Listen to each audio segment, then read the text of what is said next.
വിജയത്തിന്റെ കാര്യം പറഞ്ഞാൽ കഴിഞ്ഞ ലോക്സഭാ തെരഞ്ഞെടുപ്പിൽ കേരളത്തിന്റെ BJP അധ്യക്ഷൻ കെ സുരേന്ദ്രൻ അവകാശപ്പെടാൻ കഴിയുന്ന നേട്ടം പോലും അണ്ണാമലയ്ക്ക് ഉണ്ടായിട്ടില്ല. ഒരു ബൂത്തിൽ നിന്ന് ഒരു വോട്ടൊക്കെയാണ് അണ്ണാമലയ്ക്ക് കിട്ടിയത്. കോയമ്പത്തൂരിൽ മത്സരിച്ചു, പക്ഷേ 8 നിലയിൽ പൊട്ടി. അപ്പോൾ അണ്ണാമലൈ അങ്ങനെ BJPയിൽ തമിഴ്നാട്ടിൽ വലിയ മുന്നേറ്റം ഉണ്ടാക്കാൻ കഴിയും. അതെങ്ങനെയാണ്?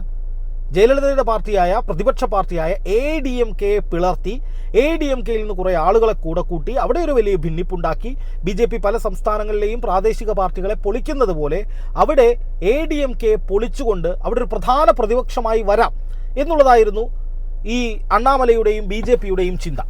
എന്നാൽ വിജയുടെ പാർട്ടി TVK വരുന്നതോടുകൂടി അത് ഇന്ത്യ മുന്നണിയോടൊപ്പമാണ് എന്ന് വിജയ് ഇപ്പോൾ തന്നെ ഏറെക്കുറെ നിലപാടെടുത്തത് പ്രഖ്യാപിക്കുന്ന തരത്തിലേക്ക് രാഹുൽ ഗാന്ധിയൊക്കെ ക്ഷണിച്ചു എന്ന റിപ്പോർട്ടുകൾ പുറത്തു വരുന്നതോടുകൂടി BJPയുടെ ദക്ഷിണേന്ത്യൻ സ്വപ്നമാണ് അക്ഷരാർത്ഥത്തിൽ തകർന്നടിയാൻ പോകുന്നത്.